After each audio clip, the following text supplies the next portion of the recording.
নমস্কার, আমি পৌলমী। নিয়ে চলে এসেছি নতুন একটা ব্লগ। আপনাদের সকলকে স্বাগত জানাই। বাড়িতে এখন অন্নপূর্ণা পূজা চলছে। অনেকে আবার বাসন্তী পুজো নামেও জেনে থাকেন।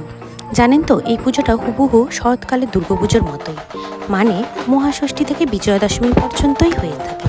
কথিত আছে মা অন্নপূর্ণা খাদ্য ও প্রাচুর্যের দেবী। প্রাচীনকালে যখন দুর্ভিক্ষ দেখা দিয়েছিল, মা অন্নপূর্ণার আরাধনা করেই পুজো শুরু করেন বঙ্গরাজ্যের রাজা সুরত।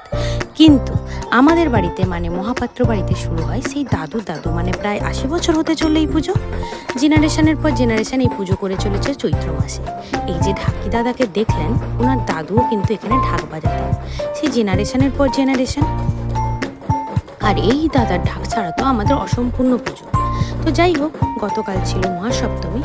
ঘটোত্তোলনটা প্রতি বছর আমাদের সমুদ্রেই হয়, তাই হই হুল্লোড় করে মাকে নিয়ে আসা, বরণ করা, সপ্তমীর মহাহোম আর সন্ধ্যা আরতি দিয়ে শেষ হলো আমাদের মহাসপ্তমীর দিন।